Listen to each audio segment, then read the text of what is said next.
उद्धव ठाकरे यांनी आज दिल्लीमध्ये पत्रकार परिषद घेतली। दरम्यान त्यांनी विविध विषयांवरून सरकारवर टीका केली आहे।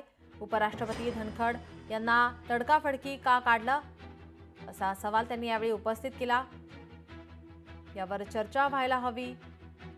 अनेक मुद्द्यांवरून आता उद्धव ठाकरे यांनी टीकास्त्र डागलं। देशात अघोषित एनआरसी लागू झालाय का असाही सवाल त्यांनी यावेळी उपस्थित केला। उद्धव ठाकरे यांची दिल्लीमध्ये पत्रकार परिषद ही पार पडली। यावेळी त्यांनी विविध विषयांवरून सरकारवर टीकास्त्र डागलं। उपराष्ट्रपती धनखड यांना तडकाफडकी का काढलं, देशात अघोषित एनआरसी लागू झालाय का असे अनेक सवाल त्यांनी यावेळी उपस्थित केले।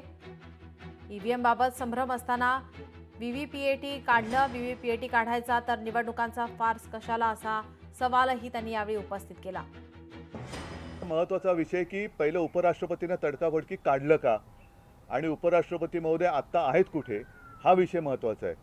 त्याच्यामुळे त्याच्यावरती चर्चा झाली पाहिजे आणि 2-3 वर्ष जे उपराष्ट्रपती राहिले ते आहेत कुठे ह्या मुद्द्यावरती चर्चा झाली पाहिजे। देशात अघोषित एनआरसी लागू झाला आहे का, एनआरसी आता देशभर लागू केला आहे का ह्याचं स्पष्टीकरण निवडणूक आयोगाने द्यायला पाहिजे। पण सुप्रीम कोर्टाने पुन्हा काहीतरी आदेश दिला आहे। स्थानिक स्वराज्य संस्थांच्या ज्या निवडणुका आहेत त्याच्यात एक तर ईव्हीएमवरती आमचा आक्षेप असताना आणखीन त्याच्यात एक अपारदर्शकता आणलेली आहे की त्यांनी ते व्हीव्हीपॅट मशीनच आता काढून टाकलेले आहे। मग तुम्ही निवडणुका घेता कशाला, सरळ जाहीर करून टाका ना यांचे एवढे जिंकले म्हणून।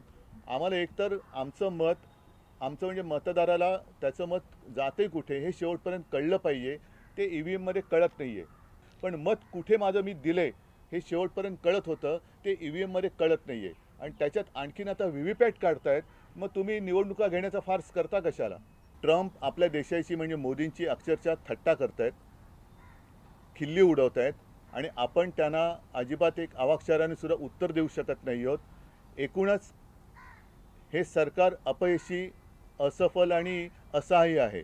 यांना कोणती परराष्ट्र नीती नाही, परराष्ट्र नीती यांची पूर्णपणाने अपयशी ठरलेली आहे। कोणतेही असं खंबीर धोरण नाही। लोकशाही मराठी ऐका, पहा, जागरूक रहा।